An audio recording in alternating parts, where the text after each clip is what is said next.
श्री शिवाय दोस्तों, आप सभी लोग जानते हैं कि 13 मई 2026 यानी बुधवार को पड़ रही है ज्येष्ठ महीने की अपरा एकादशी तिथि। और दोस्तों, ये वो तिथि है जो ज्येष्ठ महीने में पड़ने वाली सबसे बड़ी तिथि है, क्योंकि यह बुधवार के दिन पड़ रही है।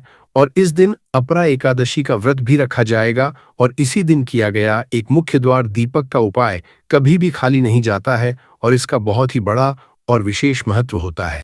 पूज्य गुरु जी ने कहा है, अगर कभी भी मौका लग जाए और ज्येष्ठ महीने की अपरा एकादशी बुधवार को पड़ जाए तो आप लोगों को एक मुख्य द्वार दीपक वाला उपाय तो अवश्य ही करना चाहिए। और इन दोनों का संयोग बहुत ही कम आता है। और दोस्तों, पूज्य गुरु जी ने अपनी शिव महापुराण की कथा में बताया है, इस दिन आपको एक दीपक वाला उपाय तो अवश्य ही करना चाहिए, क्योंकि ऐसा दिन पूरे साल में सिर्फ एक ही बार आता है। और दोस्तों, आप सभी लोग जानते हो कि बुधवार एकादशी का अगर सबसे बड़ा कोई उपाय है तो वह एत मुख्य द्वार दीपक वाला उपाय है। तो दोस्तों, इस बुधवार के दिन आप लोगों को इस एत मुख्य द्वार दीपक वाले उपाय को जरूर करना है। बहुत सारे लोग होंगे जिन लोगों ने इस उपाय को न किया हो, मतलब पूरा साल निकल गया और उन्होंने किसी भी दिन इस तेल के दीपक वाले उपाय को न किया हो। पर दोस्तों, आपके पास एक आखिरी मौका बचा हुआ है जो कि 13 मई के दिन है। तो इस दिन आप लोगों को इस वाले उपाय को जरूर कर लेना है। भले ही आपने पूरे साल भर इस उपाय को न किया हो, पर अगर आपने इस ज्येष्ठ महीने में पड़ने वाली एकादशी के दिन अगर इस वाले उपाय को कर लिया तो आपको इस उपाय को करने का वो फल मिलेगा जिसकी आपने कभी कल्पना भी नहीं करी होगी। इसीलिए आप लोग इस वाले उपाय को एक बार जरूर कर लेना, ताकि आप लोगों के हाथ से यह मौका न जा सके और आपको इस उपाय को करने का फल मिल सके। दोस्तों, यह उपाय पंडित जी ने अपनी अभी की ही शिव महापुराण की कथा में बताया है, जिस उपाय को आज हम आपको बहुत अच्छे से समझाने वाले हैं। इस वीडियो को देखने के बाद इस उपाय को समझने के लिए आपको कोई और वीडियो को देखने की जरूरत नहीं पड़ेगी। तो चलिए दोस्तों, उपाय को शुरू करते हैं। देखिए, ये इस ज्येष्ठ महीने के बुधवार के दिन ये इतना खास होता है, इतना महत्वपूर्ण होता है। देखा गया है कभी कभी बड़े बड़े पूजा पाठ अनुष्ठान से जो मनोकामना पूर्ण नहीं होते, वह इस ज्येष्ठ महीने के अपरा एकादशी के दिन एक छोटे से उपाय करने से ही आपकी मनोकामना पूर्ण हो जाती है। और बहुत सारे लोगों ने इस उपाय को किया भी है और उनको इस उपाय को करने का फल भी जरूर मिला है। अगर आप लोग भी इस उपाय को बुधवार अपरा एकादशी के दिन करना चाहते हैं तो आप इस उपाय को पहले अच्छे से समझ लेना, सुन लेना, उसके बाद करना। आपको इस उपाय का फल जरूर मिलेगा। और इस उपाय को कर लेने से आपके घर में चाहे किसी भी प्रकार की दुख और समस्या क्यों न चल रही हो, आपको उसका कारण भी नहीं पता है कि भाई ये समस्या किस कारण से चल रही है, उसका कुछ भी कारण हो सकता है, जैसे पितृ दोष हो सकता है या किसी भी तरह का मंगल दोष भी हो सकता है। तो इस दिन आप लोगों को यह वाला उपाय कर लेना है। ये एक ऐसा उपाय है जिस उपाय को अगर किसी विशेष दिन पर किया जाए तो भाई उस विशेष दिन का जो है वो तो हमें मिलता ही मिलता है। पर हमने उस दिन पर इस उपाय को किया है तो हमें उससे भी बड़ा फल मिलता है, और फल बहुत जल्दी मिलता है, क्योंकि आप इस उपाय को बहुत ही बड़े और विशेष दिन पर कर रहे हो। तो चलिए अब उपाय के बारे में बात करते हैं। लेकिन उससे पहले आप लोगों को यह जानना आवश्यक है कि आखिर यह उपाय किस समय करना है, किसको करना है और कैसे करना है। तो चलिए हम आगे आपको वीडियो में एक एक करके बता देते हैं। लेकिन उससे पहले अगर आप लोग हमारे चैनल पर नए हैं तो हमारे चैनल को सब्सक्राइब कर लेना और इस वीडियो को लाइक करके कमेंट बॉक्स में श्री शिवाय नमस्तुभ्यम ओम नमः शिवाय जरूर टाइप कर देना। और अपने फायदे के लिए, गरीबी दूर करने के लिए इस वीडियो को पूरा देख कर जाना, तभी आपको लाभ की प्राप्ति होगी। यदि आज आपने वीडियो को बीच बीच में से देखा काट काट के, तो दोस्तों इस एक मुख्य द्वार दीपक वाले उपाय को हमें इस बुधवार के दिन कैसे करना है, किसको करना है, किस समय करना है और कहां पर करना है, यह सारे सवालों के जवाब आपको इस वीडियो में मिल जाएंगे। और जो ये वीडियो देखेगा भाई, उसको एक मुख्य द्वार दीपक वाला उपाय जरूर करना चाहिए, क्योंकि इस दिन दीपक का भी बहुत ही बड़ा और विशेष महत्व होता है। और जब बात आ जाए एत मुख्य द्वार दीपक की, तो यह सोने पर सुहागा वाली बात हो जाती है और ये एक बहुत ही बड़ा उपाय हो जाता है इस बुधवार अपरा एकादशी व्रत का। अब हम समझते हैं इस वाले उपाय को हमें करना किस समय है। इस दीपक वाले उपाय को हमें इस एकादशी के दिन करना किस समय है, तो देखिए इस उपाय को करने का जो समय है वह सुबह का समय है और शाम का समय भी है। अब देखिए, यहाँ पर हम मुख्य रूप से सुबह का समय नहीं बोलेंगे, क्योंकि 13 मई बुधवार अपरा एकादशी का दिन है और इस दिन प्रदोष काल के समय का बहुत महत्व होता है। बाकी अगर सुबह के समय भी करेंगे तो भी अच्छा होगा, उसमें कोई भी दिक्कत वाली बात नहीं है। तो चलिए जानते हैं इस विशेष उपाय के बारे में। लेकिन उससे पहले एक प्रार्थना, अगर आप इस चैनल पर नए हैं तो आप इस वीडियो को लाइक करें, चैनल को सब्सक्राइब करें और कमेंट बॉक्स में आप अपनी राशि या अपना नाम जरूर डाल दें, क्योंकि हम राशि से जुड़ा भाग्य भी बताते हैं और भाग्य में चल रही परेशानियों को दूर करने के लिए वो आसान से आसान उपाय भी बताते हैं। तो चलिए अब हम अपने सबसे पहले उपाय की बात कर लेते हैं। देखिए, ज्येष्ठ मास के दिनों में विशेषकर भगवान शिव और माता पार्वती और विष्णु भगवान का पूजन किया जाता है। अब साथ ही साथ अपरा एकादशी का दिन भी पड़ गया है, तो ऐसा समझ लीजिए आपके जीवन में धन भी आएगा, सुख भी आएगा, धन बढ़ेगा भी और साथ ही साथ आपके जीवन के सारे संकटों को भगवान शिव जी दूर कर देंगे। तो चलिए सबसे पहले बात कर लेते हैं सबसे पहले उपाय की, जो कि एकादशी वाले दिन आपको विशेष करना है और इस उपाय को करने से आपकी कोई भी ऐसी इच्छा, कोई भी विश जो अभी तक अधूरी है, पूरी नहीं हो रही है, तो आपकी बड़ी से बड़ी विश और मनोकामना भी पूरी हो जाती है। जब आप बुधवार अपरा एकादशी वाले दिन इस पहले उपाय को कर लेते हैं तो देखिए, आप सभी जानते हैं कि श्री हरि विष्णु जो है, उन्हें तुलसी दल सबसे प्रिय है। बिना तुलसी माता के श्री हरि विष्णु अधूरे हैं और बिना तुलसी पत्तों के श्री हरि विष्णु का भोग अधूरा है। अब श्री हरि विष्णु को प्रसन्न करके आप अपनी किसी भी मनोकामना को पूरा कर सकते हैं, क्योंकि श्री हरि विष्णु प्रसन्न हो गए तो आपकी कोई भी विश और इच्छा मनोकामना अधूरी नहीं रहेंगी। तो आपको तुलसी के 5 पत्ते लेने हैं। अब यह 5 तुलसी के पत्ते जो आपने लिए हैं, ये 5 तुलसी के पत्ते आपको श्री हरि विष्णु को अर्पित करने हैं। अपने घर के मंदिर में ही ठीक है, ऐसा आपको करना है। आपके घर में श्री हरि विष्णु की कोई मूर्ति है, प्रतिमा है, वहां पर यह 5 तुलसी के पत्ते आप रखें और साथ ही साथ एक देसी घी का दीपक गोल बाती का आपको लगाना है और ओम नमो भगवते वासुदेवाय नमः इस मंत्र का आपको 11 बार जप करना है। देखो मंत्र कौन सा है, ओम नमो भगवते वासुदेवाय नमः, और फिर श्री हरि विष्णु से अपनी विश, अपनी इच्छा, अपनी मनोकामना कह देना और फिर देखना आपकी विश और इच्छा, जो भी आपकी मनोकामना है, जो भी अपने जीवन में आपको चाहिए। अगर निर्धनता बहुत है, आप अपने घर से गरीबी को दूर करना चाहते हैं, या फिर धन आपका बढ़ता नहीं है, आप चाहते हैं कि आपका धन बढ़े, या फिर आपके घर में फिजूल खर्ची बहुत होती है, पैसा आपके पास नहीं रुकता है, आप चाहते हैं कि पैसा आपके पास रुके, या फिर घर में कोई व्यक्ति ऐसा है जो बहुत बीमार रहता है, या फिर किसी का विवाह नहीं हो पा रहा है, तो जो भी आपकी इच्छा है, जो भी आपके विश है, बस एक बार श्री हरि विष्णु से कह दे।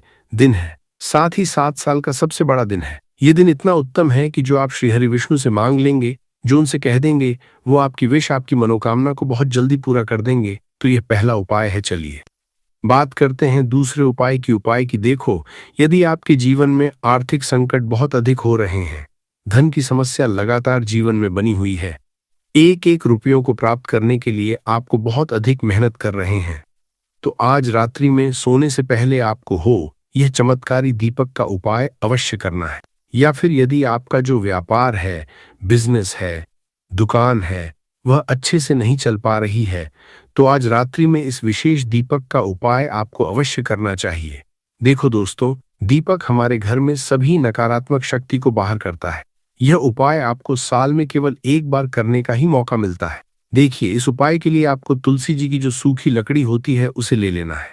देखिए दोस्तों, यदि आपके पास पुरानी तुलसी जी की लकड़ी है तो उसे आप ले सकते हैं, और यदि आपके घर में तुलसी जी की जो लकड़ी है वो सूखी हुई है तो उसकी लकड़ी आप तोड़ के इस्तेमाल कर सकते हैं। लेकिन आपको ध्यान रखना है कि सूर्यास्त से पहले पहले ही आपको ये जो तुलसी जी की लकड़ी है, इसे अवश्य ही तोड़ लेना है। तो इस उपाय के लिए आपको सबसे पहले तो एक मिट्टी का दीपक लेना होगा, चाहे तो आटे का दीपक भी ले सके, क्योंकि आटे का दीपक सभी दीपक में सर्वोत्तम माना गया है। इस दीपक के अंदर आपको शुद्ध घी का प्रयोग करना होगा और इससे दीपक के अंदर आपने जो तुलसी जी की लकड़ी ली है उसे भी रख देना है। लेकिन यह जो तुलसी जी की लकड़ी है, इसमें आपको चारों तरफ अच्छे से घी लगा लेना है। देखिए, गुरुजी ने बताया है कि जो तुलसी जी की लकड़ी है, यदि आप उपाय करते हैं और बहुत ही शीघ्रता से जल जाती है, तो इसके लिए आपको एक कार्य करना है। आपको थोड़ी सी रुई ले लेनी है और उस रुई को आपने जो तुलसी जी की लकड़ी ली है उस पर अच्छे से चारों तरफ लपेट देनी है। तुलसी जी की लकड़ी के ऊपर रुई लपेटने के बाद इसे आपको पूरा घी के अंदर डुबो लेना है। अब इसे आपको बाती के रूप में प्रयोग करना है। अब दोस्तों, इस दीपक को आपको प्रज्वलित कहाँ करना है? तो इस दीपक को आपको या तो भगवान विष्णु के सामने प्रज्वलित करना होगा, या फिर आपको भगवान श्री राम के सामने प्रज्वलित करना होगा, या फिर भगवान कृष्ण के सामने, यानी कि भगवान विष्णु के जो भी अवतार हैं उनके सामने आप ये दीपक प्रज्वलित कर सकते हैं। या फिर आप इस दीपक को माता तुलसी जी के सामने भी प्रज्वलित कर सकते हैं। पूज्य गुरु जी ने बताया है कि जो भी व्यक्ति इस प्रकार से तुलसी जी की डंडी से या दीप दान कर देता है उसके जीवन में कभी भी धन की समस्या नहीं होती है।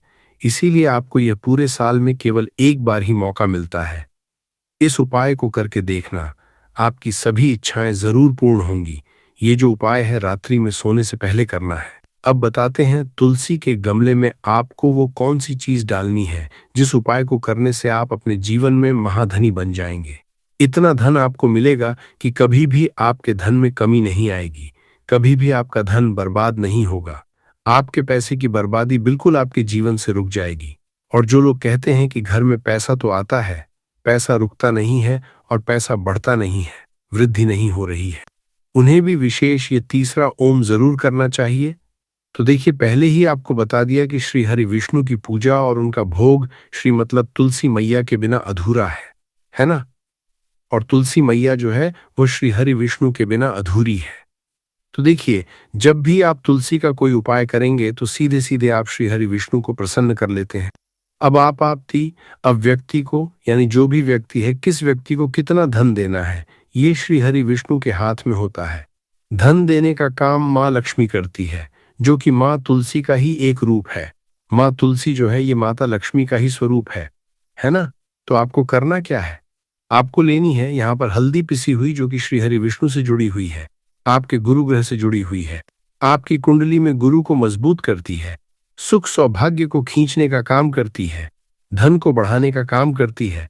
तो एक चुटकी पिसी हुई हल्दी आपको लेनी है, और यह पिसी हुई सूखी हल्दी ही आपको अपने गमले में, तुलसी का पौधा जिस गमले में लगा है उसमें अच्छे से इस हल्दी को डालना है।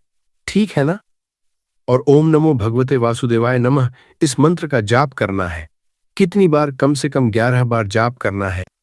ओम नमो भगवते वासुदेवाय नमः इस मंत्र का जाप करते रहना है, और हल्के हल्के से तुलसी के पौधे में आपको पूरे गमले में पीसी हुई हल्दी का छिड़काव करना है। तो देखिए, जो व्यक्ति है, ऐसा समझ लीजिए, अपने जीवन से नहीं आने वाली 7 पीढ़ियों के जीवन से निर्धनता और गरीबी को दूर कर देता है। क्योंकि हल्दी जो है ना, ये साधारण नहीं है। हल्दी इतनी उत्तम होती है कि रातों रात आपके जीवन में चमत्कार करती है। आपने देखा होगा कि कोई भी शादी होती है, विवाह होता है, हल्दी का स्वस्तिक बनाते हैं। आपके घर से बुरी शक्तियां, नेगेटिव एनर्जी जैसी चीजें बिल्कुल आपके घर में नहीं रुकती है।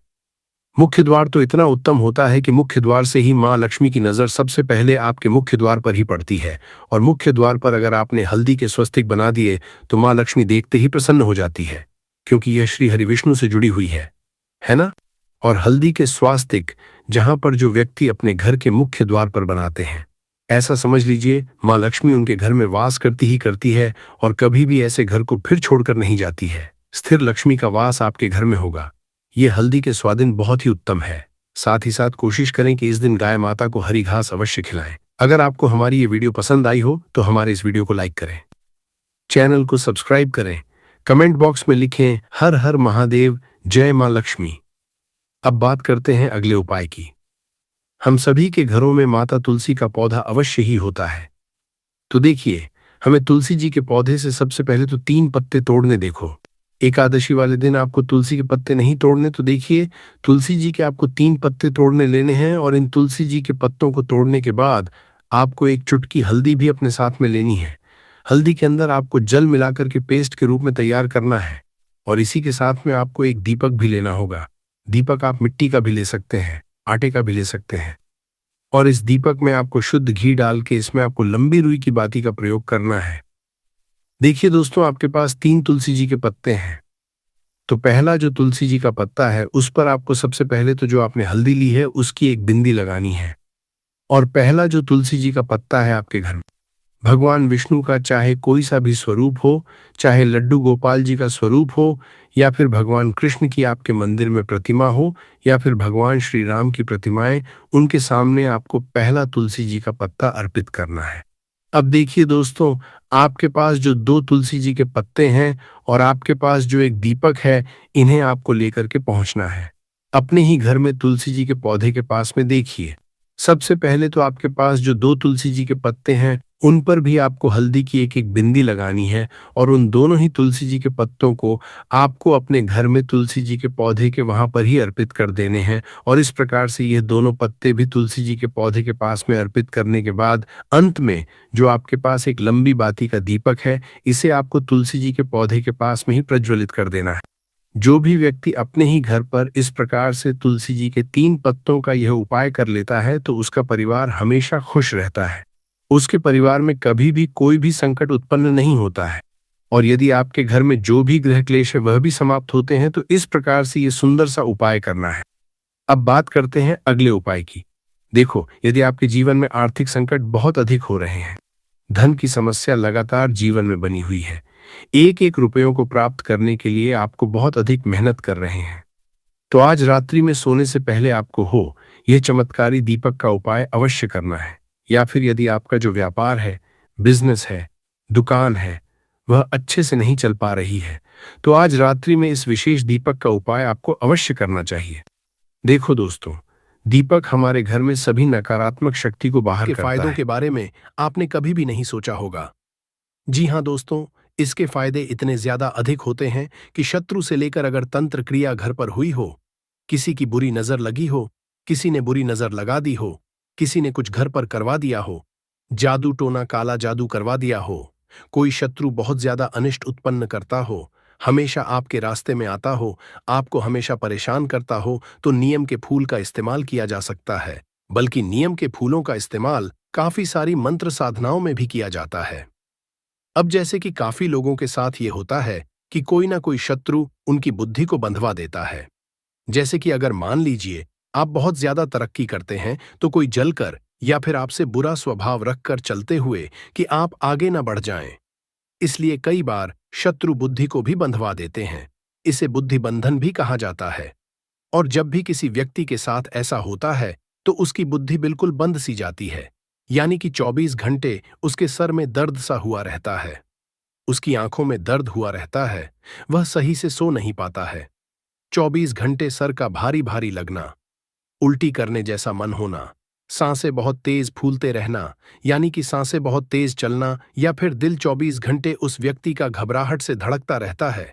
और यह सब अनुभव तब होते हैं जब किसी व्यक्ति पर तंत्र क्रिया या बुरी शक्ति उसके पीछे लग गई हो। तो दोस्तों, इस वीडियो में बहुत सारे प्रयोग हम आपको बताने वाले हैं। नीम के फूलों का, नीम के पेड़ का, नीम के पत्तों का, क्योंकि यह पूरा पेड़ ही काफी ज्यादा रहस्यों से भरा हुआ है। एक तो इसे रामबाण औषधि के रूप में देखा जाता है। इसी के साथ इसका इस्तेमाल मंत्र साधनाओं में शत्रु से छुटकारे के लिए, बुद्धि की बंधन को खोलने के लिए, घर को बुरी नजर से बचाने के लिए तक भी किया जाता है। तो वीडियो में आगे बढ़े उपाय की बात करें, उससे पहले जो लोग बालाजी महाराज के सच्चे भक्त हैं, वह सबसे पहले तो वीडियो को लाइक करके चैनल को सब्सक्राइब कर लें, क्योंकि उन्हीं की कृपा से यह वीडियो आप तक पहुंची है। दूसरी चीज की कमेंट सेक्शन में जयकारा जरूर लगा दें, पूरी सच्ची श्रद्धा से जय बालाजी महाराज लिख दें, जिससे बालाजी महाराज जल्दी से जल्दी आपकी मनोकामना को पूरा कर दें और आपके सारे कष्टों को हर लें। तो चलिए अब बात कर लेते हैं उपाय की। दोस्तों, अगर किसी व्यक्ति को यह लगता हो कि उसकी बुद्धि बंधन किसी ने कर लिया है, जैसे मन में उसके घबराहट उत्पन्न होती रहती है, तो आप बस एक काम आपको करना है कि नीम के फूल आपको लेकर आ जाने हैं, या फिर आपकी दुकान पर, आपके घर पर किसी ने कुछ प्रयोग कर दिया हो, आपको यह लगता है कि आपका घर किसी ने बांध दिया है, आपका व्यापार किसी ने बांध दिया है, और इस समस्या के बारे में बहुत सारे लोग हमको बताते हैं, तो इसीलिए यह उपाय आपको बताया जा रहा है, यह प्रयोग बताया जा रहा है, जिससे आप इसका लाभ उठा सकें। यह मंत्र साधना का प्रयोग है, महाकाली के मंत्रों का प्रयोग है, जो तीव्रता से असर तो दिखाता ही है, परंतु जैसे ही इस प्रयोग को आप करेंगे, तो इसके फायदों को भी खुद ही पहले ही दिन से आप इसे अनुभव भी कर सकते हैं। और वैसे भी महाकाली के तो प्रयोग बड़े ज्यादा तीव्र होते हैं, इसलिए हम आपको हमेशा कहते भी हैं कि ओम क्रीम कालिकाय नमः मंत्र का जाप तो आप अवश्य ही किया करें, क्योंकि जो व्यक्ति ओम क्रीम कालिकाय नमः मंत्र का जाप रोजाना करता है, खास करके उसका शत्रु चाहे कितना भी बड़ा ही क्यों ना हो, उसका बाल तक बांका भी नहीं कर सकता है। ऐसी शक्ति महाकाली के साधक को निश्चित ही प्राप्त होती है। बल्कि उसकी आंखों में इस तरह का तेज भी होता है कि अगर अपने शत्रु की आंखों में देखकर वह मन में कुछ सोच लेता है, कुछ बुरा भी बोल देता है या कुछ भी बोल देता है, तो शत्रु का दिल दहलना शुरू हो जाता है। ऐसे व्यक्ति को देखकर शत्रु अपना रास्ता स्वयं बदल देते हैं। तो ओम क्रीम कालिकाय नमः मंत्र का जाप तो आप अवश्य ही किया करें। रोज 1 माला 5 माला बहुत ही कम समय में यह हो जाती है, तो निश्चित किया करें। इसके अनेकों लाखों लाभ हैं। तो चलिए अब बात कर लेते हैं उपाय की। तो इस उपाय के लिए आपको 7 पीपल का पत्ता लेना है, 7 काली मिर्च के दाने लेने हैं, नीम के जो पत्ते होते हैं वह भी 7 पत्ते लेने हैं, और नीम के फूल भी आपको 7 की संख्या में 7 गुच्छे लेने हैं। जैसे कि नीम का जो पेड़ होता है, जब आप उसे देखेंगे तो उसमें गुच्छे की तरह से फूल उगे हुए होते हैं। तो आप 7 गुच्छे उसमें से तोड़ लें और लेकर आ जाए। इन्हीं सारी चीजों से आपको प्रयोग करना है। ये सारी प्रयोग करने के लिए आपको इतना करना है कि पीपल का पत्ता रखकर उसे साफ सुथरा आप कर लें। उस पर 7 जो नीम के पत्ते हैं वह भी रख दें, 7 काली मिर्च रख दें, और 7 जो गुच्छे हैं वह भी उस पर रख दें। और एक घी का दीपक जलाकर यह जो आपने पत्तों पर चीजें रखी हैं, इनका आपको एक पान का बीड़ा जैसा बना देना है। मतलब सभी को पान जैसे रहता है वैसे पन की पोटली बना लेना है, और भी महाकाली के चरणों में भोग स्वरूप आपको चढ़ा देना है।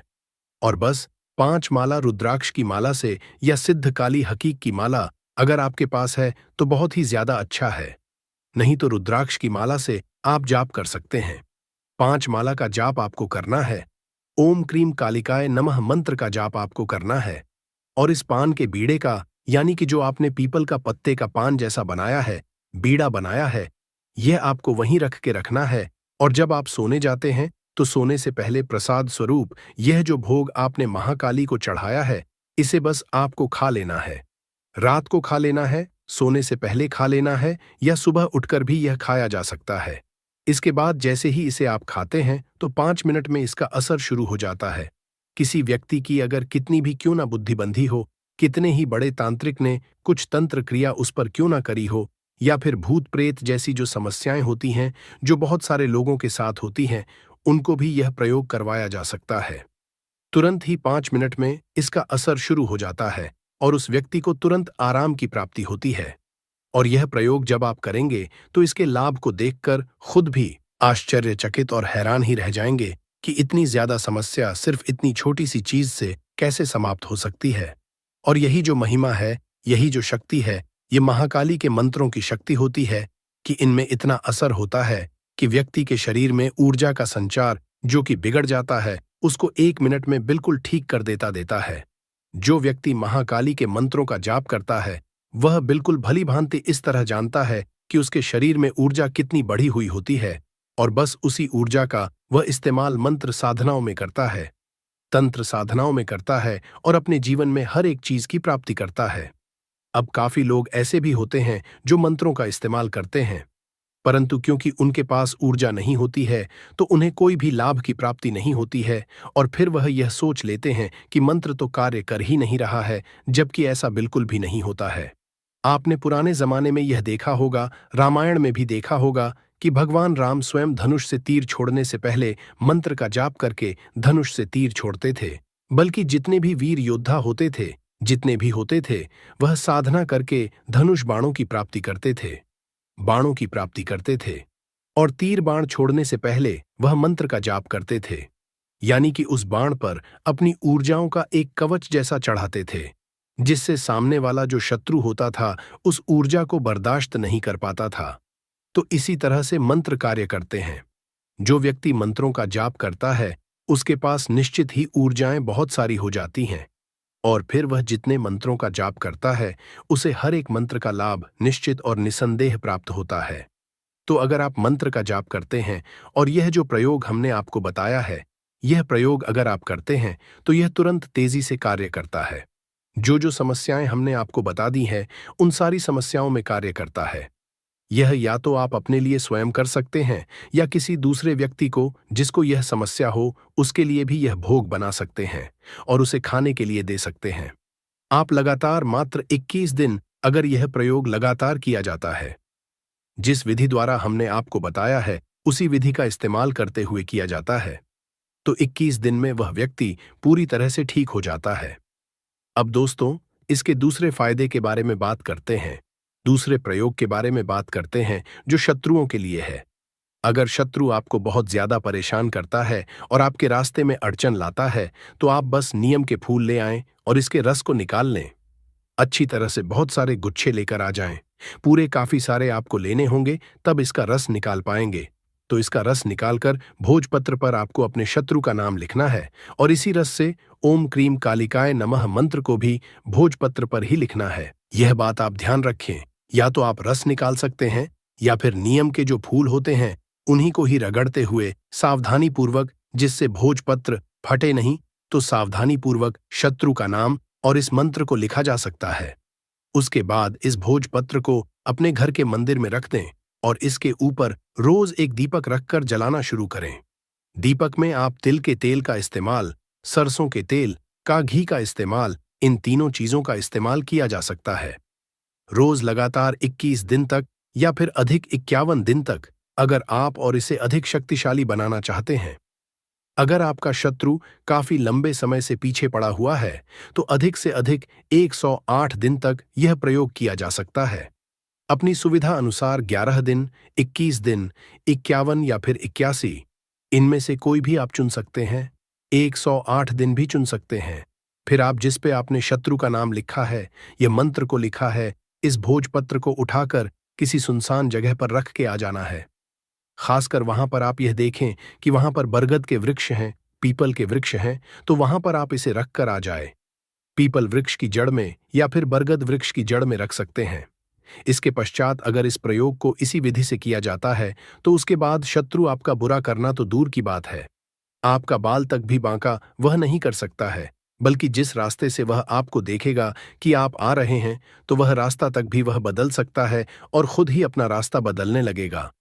आपके रास्ते में बिल्कुल नहीं आएगा।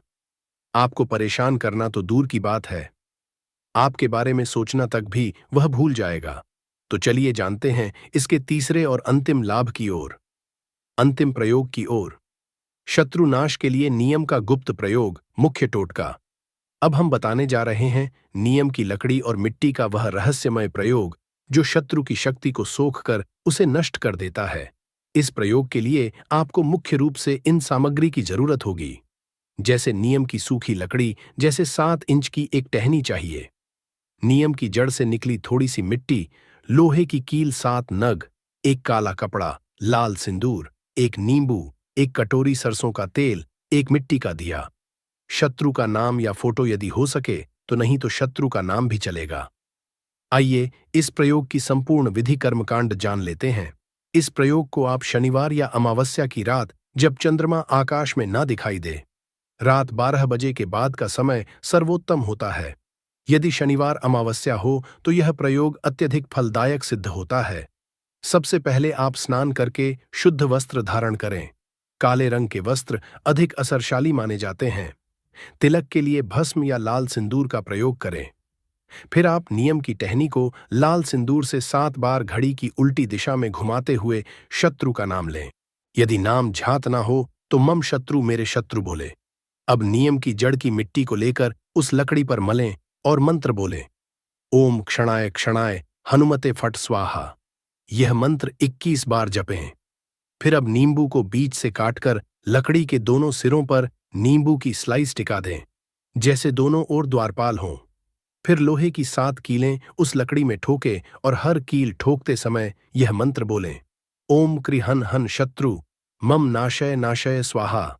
अब इस लकड़ी को काले कपड़े में लपेटकर श्मशान या किसी पुराने पीपल या नीम वृक्ष के नीचे दबा दें और घर जाते समय पीछे मुड़कर ना देखें। आइए दोस्तों, प्रयोग में लिए गए मंत्र की व्याख्या और शक्ति को जान लेते हैं। जैसे ओम क्रि हन हन शत्रु मम नाशय नाश स्वाहा, यह मंत्र है जिसमें कृबीज मंत्र है काली का, जो तुरंत क्रिया करती है, और हन हन का अर्थ है वार करो, बार बार करो। अंत में नाशय नाशय दोहराव इस बात का संकेत है कि शक्ति शत्रु की रक्षा को भेद कर सीधे लक्ष्य तक पहुंचे। आइए, यह अंतिम और महत्वपूर्ण प्रयोग किन किन परिस्थितियों में असरी होता है। यह प्रयोग आप जब शत्रु बार बार कोर्ट कचहरी के मामलों में फंसा रहा हो, या जब नौकरी या व्यवसाय में कोई गुप्त विरोधी प्रगति रोक रहा हो, या जब शत्रु ने तांत्रिक प्रयोग किया हो, या जब शत्रु छुपा हो और उसका नाम ज्ञात ना हो, मतलब आपका कोई गुप्त शत्रु हो, या जब मानसिक क्लेश, भय, डर या अपमान का अनुभव लगातार हो रहा हो। इन सभी परिस्थितियों में आप यह प्रयोग कर सकते हैं। आइए, इन प्रयोग के समय कुछ सावधानियां भी हैं जो बहुत महत्वपूर्ण जान लेते हैं। जैसे इस प्रयोग को करते समय कोई दूसरा व्यक्ति आसपास ना हो। स्त्रियां यदि यह प्रयोग करना चाहे तो उन्हें मासिक धर्म की अवधि में यह नहीं करना चाहिए। प्रयोग के बाद अगले दिन तक मौन व्रत रखें। प्रयोग के बाद उस स्थान पर पुनः ना जाए जहां आपने यह प्रयोग किया हो। जब तक शत्रु पूर्णतः नष्ट ना हो जाए तब नहीं जाए। नियम के कुछ और भी महत्वपूर्ण छोटे छोटे प्रयोग है जिसे शत्रु मुक्ति के लिए अपना सकते हैं। जैसे नियम के पत्तों का जल छिड़काव। घर में लगातार क्लेश हो रहा हो तो नीम की 21 पत्तियां जल में उबालकर उसका छिड़काव करें। अगला है नीम की छाल और भूत। नीम की सूखी छाल को जलाकर बनी भस्म को सिर पर रखने से शत्रु का तांत्रिक असर समाप्त होता है। अगला है नीम बीज का प्रयोग। नीम के बीज को शनिवार को पीसकर शत्रु के नाम से बहते जल में प्रवाहित करने से शत्रु की गति रुक जाती है। अगला है नीम का धुआं। नीम की सूखी पत्तियों को गुग्गुल व लोबान के साथ जलाकर उसका धुआं घर में देने से बुरी शक्तियां भागती हैं। दोस्तों, अंतिम चेतावनी और तांत्रिक रहस्य यह है कि नीम का यह प्रयोग अत्यंत घातक है और यह शत्रु के जीवन को भी संकट में डाल सकता है। इसलिए इसे केवल तभी करें जब अन्य सभी मार्ग विफल हो चुके हों और शत्रु का पतन ही अंतिम विकल्प हो। यह तंत्र केवल आत्मरक्षा, न्याय और सुरक्षा के लिए है। किसी भी निर्दोष को नुकसान पहुंचाने का माध्यम न बनाएं। दोस्तों, नियम जिसके पत्ते कड़वे जरूर हैं, मगर उसके प्रयोग से शत्रु का जीवन और भी अधिक कड़वा हो जाता है। इस प्रयोग को करें संयम से, श्रद्धा से और पूर्ण विश्वास से। तब देखिए, शत्रु चाहे कितना भी बलवान क्यों ना हो, नियम की जड़ उसे जकड़कर वहीं गिरा देगी। वैसे दोस्तों, आपको बता दें कि नीम के फूलों का इस्तेमाल धन प्राप्ति के लिए भी किया जाता है, वशीकरण के लिए भी किया जाता है, सम्मोहन तक के लिए भी किया जाता है और काफी सारी और भी साधनाओं में, जैसे यक्षिणी साधना होती है, अप्सरा साधना होती है। इन साधनाओं में भी, भैरव साधना में भी इसका इस्तेमाल किया जाता है, बल्कि पितरों की साधना में भी इसका इस्तेमाल किया जाता है। अगर पितर आपके रुष्ट हैं, आपके घर का साथ नहीं देते हैं, आपका साथ नहीं देते हैं, तो इस नियम के फूलों का इस्तेमाल उन साधनाओं में भी किया जाता है, जिसके बारे में हम नेक्स्ट वीडियो में आपको इसके बारे में संपूर्ण जानकारी देंगे। आप कमेंट में नेक्स्ट नियम वीडियो जरूर लिख दीजिएगा, जिससे हमें पता लग जाएगा, तो हम जल्दी वीडियो उसके बारे में बना देंगे। और इस वीडियो को शेयर भी जरूर कर दें, जिससे और लोग भी इसका लाभ उठा सके और आपको पुण्य की प्राप्ति हो सके। और कौन कौन सी समस्याओं में या किसी साधना के बारे में आप पूछना चाहते हैं, किसी और चीज के बारे में पूछना चाहते हैं, तो वह भी आप कमेंट बॉक्स में लिख सकते हैं। तो भक्त वीडियो को लाइक कर कमेंट में राम राम जय सीताराम जरूर लिखें। समझने के लिए आपको कोई और वीडियो को देखने जरूरत नहीं पड़ेगी। तो चलिए दोस्तों, उपाय को शुरू करते हैं। देखिए, इस एल के दिन यह इतना खास होता है, इतना महत्वपूर्ण होता है। देखा गया है कभी कभी बड़े बड़े पूजा पाठ अनुष्ठान से जो मनोकामना पूर्ण नहीं होते, एक छोटे से उपाय करने से ही आपकी मनोकामना पूर्ण हो जाती है। और बहुत सारे लोगों ने इस उपाय को किया भी और उनको इस उपाय को करने का फल भी जरूर मिला है। अगर आप लोग भी इस उपाय को करना चाहते हैं तो आप इस उपाय को पहले अच्छे से समझ लेना, सुन लेना, उसके बाद करना। आपको इस उपाय का फल जरूर मिलेगा। और इस उपाय को कर लेने से आपके घर में चाहे किसी भी प्रकार की दुख और समस्या क्यों ना चल रही हो, आपको उसका कारण भी नहीं पता है कि भाई ये समस्या किस कारण से चल रही है। उसका कुछ भी कारण हो सकता है, जैसे पितृ हो सकता है या किसी भी तरह का मंगल दोष भी हो सकता है। तो इस दिन आप लोगों को यह वाला उपाय कर लेना है। यह एक ऐसा उपाय है जिस उपाय को अगर किसी विशेष दिन पर किया जाए तो भाई उस विशेष दिन का जो है वह तो हमें मिलता ही मिलता है। है, पर हमने उस दिन पर इस उपाय को किया है तो हमें उससे भी बड़ा फल मिलता है और फल बहुत जल्दी मिलता है, क्योंकि आप इस उपाय को बहुत ही बड़े और विशेष दिन पर कर रहे हो। तो चलिए अब उपाय के बारे में बात करते हैं। उससे पहले आप लोगों को यह जानना आवश्यक है कि आखिर यह उपाय किस समय करना है, किसको करना है और कैसे करना है। तो चलिए हम आगे आपको वीडियो में एक एक करके बता देते हैं।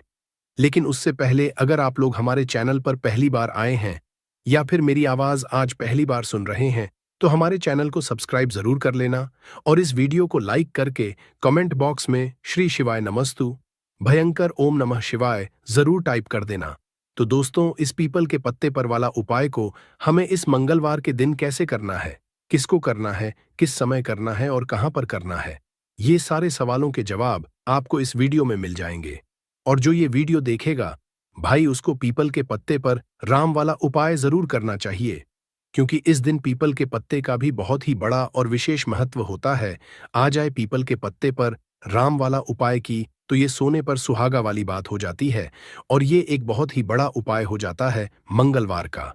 तो अब दोस्तों, इस पीपल के पत्ते पर राम वाला उपाय को आखिर करना किसको है, सबसे पहले हम लोग वह बात जान लेते हैं। तो देखो, घर की जो बड़ी माताएं बहनें होती हैं, उन माताओं बहनों में से कोई भी एक बड़ी माता बहन इस वाले उपाय को कर सकती है। और दोस्तों, अगर आप चाहें तो अपने घर में से सभी सदस्यों को भी इस उपाय को करवा सकते हैं। अगर किसी व्यक्ति की खुद की कोई मनोकामना है, खुद की कोई दुख और परेशानी है जो कि वह लिए ही करना चाहता है, इस वाले उपाय को तो वह खुद अपने लिए भी कर सकता है। बाकी अगर कोई घर में से ऐसा है जो कि अपने पूरे घर परिवार की सुख और शांति के लिए यह वाला उपाय करना चाहता है, तो भाई वह भी कर सकता है, उसमें भी कोई दिक्कत वाली बात नहीं है। कहने का मतलब यह है कि इस उपाय को हर एक सदस्य भी कर सकता है और पूरे घर परिवार के सदस्य के लिए घर की बड़ी माताओं बहनों में से कोई एक माता बहन भी कर सकती है। माता बहनें अगर घर में उपस्थित ना हो या वह यह वाला उपाय ना कर पा रही हो, तो फिर घर का कोई सदस्य भी इस पीपल के पत्ते पर राम वाला उपाय को कर सकता है। चाहे फिर वह पुरुष ही क्यों ना हो, उसमें कोई भी दिक्कत वाली बात नहीं है। उसके बाद में दोस्तों, जो अगला प्रश्न निकल कर आता है वह ये आता है इस उपाय को लेकर कि आखिर इस उपाय को हमें किस समय करना है, सुबह के समय करना है कि शाम के समय करना है। तो देखो, वाले उपाय को आप लोग सुबह के समय भी कर सकते हो और शाम के समय प्रदोष काल में भी कर सकते हो। अब अगर आप पूछो कि भाई साहब, सबसे उत्तम समय कौन रहेगा इस पीपल के पत्ते पर राम वाला उपाय को करने का, तो हम आपसे बस यही कहेंगे कि इस उपाय को आप सुबह के समय करेंगे तो ज्यादा बेहतर होगा। बाकी अगर प्रदोष काल शाम के समय भी करेंगे तो भी अच्छा होगा, उसमें कोई भी दिक्कत वाली बात नहीं है। तो अब दोस्तों, जो अगली सबसे बड़ी और महत्वपूर्ण बात यह आती है कि सुबह अगर हम उपाय को करेंगे तो हमें कितने बजे से लेकर कितने बजे तक के बीच में करना है, और शाम के समय प्रदोष काल में करेंगे तो हमें कितने बजे से लेकर कितने बजे के बीच में करना है। तो देखो, सुबह जितनी जल्दी हो सके आप उपाय को करने की कोशिश करना। बाकी अगर किसी कारणवश लेट भी हो जाओ, थोड़ी देर भी हो जाए, तो 10 या 11 बजे तक भी आप उपाय कर लेना, पर 12 बजे से ज्यादा देरी ना हो, ठीक है, बात का ध्यान रखना। उसके बाद में दोस्तों, अगर शाम के समय प्रदोष काल की बात करें, प्रदोष काल का जो समय है होता है वह शाम के 6 बजे से शुरू हो जाता है। मतलब शाम के 6 बजे से लेकर 7 बजे के बीच का जो समय होता है, ये समय प्रदोष काल का समय होता है। तो आप इस उपाय को 7 या 8 बजे के बीच में भी कर सकते हो। मतलब शाम के 6 बजे से रात 8 बजे के बीच में आप कभी भी इस वाले उपाय को कर सकते हो, उसमें दिक्कत वाली बात नहीं है। हमें किसी भी दिन आपको पीपल के पत्ते पर राम लिखकर बहुत छोटा सा उपाय करना है। ऐसा समझ लीजिए, जितने भी आपके शत्रु है, जो भी आपके विरोधी है, दुश्मन है, जो आपको हर तरफ से परेशान कर रहे हैं, अब उन शत्रुओं की अकड़ निकलेगी। शत्रु का किया कराया भी तुरंत हट जाएगा जब मंगलवार में आप इस छोटे से उपाय को करेंगे। तो देखिए, आज की वीडियो विशेषकर उन लोगों के लिए ही है जो अपने जीवन में शत्रुओं से और दुश्मन से बहुत ज्यादा परेशान हो चुके हैं। देखिए, जगत जनन जागदम्बा का हम मंगलवार में पूजन करते हैं और उनसे जुड़े हुए उपाय करते हैं। साथ ही साथ आपको बता दें कि मंगलवार में संकट मोचन हनुमान जी का पूजन करने से और उनसे जुड़े हुए कुछ उपाय करने से जीवन के बड़े से बड़े कष्ट भी क्षण भर में दूर हो जाते हैं। तब बहुत कम समय में आपके शत्रु और आपके विरोधी आपके जीवन से दूर हो जाएंगे। आपके दुश्मन लाख कोशिश करने के बाद भी आपका बाल भी बांका नहीं कर पाएंगे, अगर आप मंगलवार में इस छोटे से उपाय को कर लेते हैं। अब देखिए, आज का जो समय है यह कलयुग का समय है, और कलयुग के एकमात्र देवता जो अपने भक्तों के जीवन से सारे कष्टों को दूर कर देते हैं वह स्वयं है संकट मोचन हनुमान जी। और संकट मोचन हनुमान जी का पूजन अगर आप मंगलवार में करते हैं और उनसे जुड़ा हुआ यह छोटा सा उपाय अगर आप मंगलवार में किसी भी दिन कर लेते हैं, तो ऐसा समझ लीजिए आपके जो शत्रु हैं, आपके जो विरोधी, आपके जो दुश्मन हैं, ये किसी भी तरह से आपको परेशान करने का प्रयास कर लें, आपका भी बांका नहीं कर पाएंगे। दूसरी चीज, अगर आपके शत्रु ने आपके ऊपर कोई भी तंत्र मंत्र करवा रखा है, कोई भी जादू टोना, कोई भी ब्लैक मैजिक आपके ऊपर करवा दिया है या करवाने का प्रयास कर रहे हैं, ऐसा समझ लीजिए वह किया कराया आप तक पहुंचेगा ही नहीं। और अगर आप तक पहुंच गया है, कोई भी ब्लैक मैजिक तुरंत हट जाएगा जब आप इस छोटे से उपाय को मंगलवार में करेंगे। देखिए, उपाय छोटा है लेकिन बहुत महाचमत्कारी है। मतलब उपाय को करने में ना तो आपका ज्यादा समय जाएगा, ना ही इसमें आपके ज्यादा पैसे लगने वाले हैं। और ऐसा समझ लीजिए कि एक बार ही अगर आपने इस उपाय को मंगलवार में कर लिया तो इसका महादिव्य चमत्कार आप खुद देख लेंगे। तो मंगलवार के जो 9 दिन होते हैं ये बहुत ही सिद्ध दिन होते हैं। मतलब मंगलवार के दिनों में 9 माता रानी हमारे घरों में आती हैं, अपने भक्तों के जीवन से कष्टों को दूर करती हैं। साथ ही साथ आपको बता दें कि मंगलवार के टाइम पर जब भी आप संकट मोचन हनुमान जी के उपाय करते हैं, मां दुर्गा की आपको असीम और विशेष कृपा मिलती है। मां दुर्गा आपसे बहुत जल्दी प्रसन्न होती है और आपके सारे संकटों को वह दूर कर देती है। तो पीपल के पत्ते में और पीपल के पेड़ में होता है देवी देवताओं का वास। पीपल के पेड़ में श्री हरि विष्णु साक्षात मां लक्ष्मी वास करती है। पीपल के देव में हमारे पितरों का वास होता है। पीपल का जो पेड़ होता है इसका पूजन करने से शानी देव की कृपा, उनका आशीर्वाद मिलता है। और का पत्ता जो है इसका उपाय मंगलवार में करने से व्यक्ति के जीवन से बड़े संकट और कष्ट दूर हो जाते हैं, जिसमें कि शत्रु और आपके दुश्मन जो हैं यह पूरी तरह परास्त हो जाएंगे, चारों खाने चित्त हो जाएंगे और कभी भी आपका कुछ नहीं बिगाड़ पाएंगे। अगर यह उपाय आप करते हैं तो देखिए, यह उपाय स्त्रियां भी कर सकती हैं, पुरुष भी कर सकते हैं। किसी भी दिन आप इस उपाय को कर सकते हैं, ठीक है ना। इसमें दिन आपको नहीं है कि किस दिन करें, जिस दिन आप चाहा उस दिन इस उपाय को आप कर सकते हैं। तो मंगलवार के दिन आपको पीपल का पत्ता तोड़ना नहीं है, उससे एक दिन पहले ही तोड़कर आप पीपल का पत्ता ले आ, या गिरा हुआ जो पत्ता होता है पीपल का वह आप ले लें, ठीक है ना। बस इस चीज का आपको ध्यान रखना है कि मंगलवार के दिन पीपल के पेड़ से कोई भी पत्ता हम नहीं तोड़ते हैं। इस चीज का आपको विशेष ध्यान रखना है। तो आपको लेना है पीपल का एक पत्ता, शुद्ध जल से उसे साफ कर लेंगे पहले, जिससे कि धूल मिट्टी अगर पीपल के पत्ते पर हो तो वह हट जाए। फिर गंगा जल का थोड़ा सा छिड़काव यानी थोड़ी सी छींटे आपको इस पीपल के पत्ते पर मारनी है, और इस पीपल के पत्ते को फिर कपड़े से पोंछकर आपको साफ कर लेना है, बिल्कुल सूखा लेना है। अब आपको लेना है थोड़ा सा सिंदूर, जो केसरिया वाला सिंदूर आता है जो हम संकट मोचन हनुमान जी को चढ़ाते हैं, वह सरिया सिंदूर आपको लेना है। थोड़ा सा जल डाल के इसे गीला कर लेंगे और इसी सिंदूर से इस पीपल के पत्ते पर आपको भगवान राम का नाम लिखना है। अब किससे लिखेंगे? माचिस की तीली ले सकते हैं, उससे लिख सकते हैं। किसी भी तरह से आपको भगवान राम का नाम इस पीपल के पत्ते पर लिखना है। लिख लिया एक आपको चमेली के तेल का या सरसों के तेल का दीपक तैयार करना है, और एक कोई भी आपको लेनी है। मिठाई में यहां पर आप बूंदी का ले सकते हैं, बेसन का लड्डू ले सकते हैं, और अगर आप इमरती ले लेते हैं तो यह और भी उत्तम है। देखिए, इमरती का जो भोग होता है यह संकट मोचन हनुमान जी को बहुत ज्यादा प्रिय है। अब यह सारी चीजें लेकर आपको जाना है संकट मोचन हनुमान जी के मंदिर में। तो देखिए, सबसे पहले आपको संकट मोचन हनुमान जी के सामने यह दीप प्रज्वलित करना है जो आप लेकर के गए हैं। चाहे आपने चमेली के तेल का दीपक तैयार करा है या सरसों के तेल का, सबसे पहले दीपक आप जला देंगे, और दीप जलाने के बाद आपको जो पीपल का पत्ता आपके गए थे वह पत्ता आपको संकट मोचन हनुमान जी को अर्पित करना है, वहां चढ़ाना है। और जो भी भोग में आप लेकर के गए हैं, चाहे आपने बेसन के लड्डू लिए, बूंदी का प्रसाद लिया या फिर इमरती, जो भी कुछ आपने लिया है उसका भोग लगाना है। और संकट मोचन हनुमान जी से आपको प्रार्थना करनी है कि हे जगत का कल्याण करने वाले संकट मोचन हनुमान जी, संकटों को हरने वाले मेरे जीवन से शत्रु और दुश्मनों को भी कर दीजिए। शत्रु का किया कराया तंत्र मंत्र सब कुछ हट जाए, ऐसी कृपा मुझ पर कीजिए। इस तरह से आपको प्रार्थना करनी है और 108 बार जय श्री राम, जय सीता राम, जय श्री राम, जय सीता राम, जय श्री राम, जय सीता राम, इस तरह से आपको जयकारा लगाना है, क्योंकि भगवान राम का नाम संकट मोचन हनुमान जी को सबसे ज्यादा प्रिय है। तो जयकारा लगा देंगे और देखिए, अगर एक बार हनुमान चालीसा पढ़ पाए तो आप एक बार चालीसा ऐसा जरूर पढ़ें। ठीक है ना? ज्यादा बार नहीं तो एक बार जरूर पढ़ें। जयकारा तो आपको बिल्कुल से लगाना है। और इस छोटे से उपाय को किसी भी दिन कर लीजिए, सुबह कर लीजिए, शाम को कर लीजिए। और किसी भी दिन, जैसे मंगलवार की तिथि जो होती है ना, ये बहुत बड़ी होती है।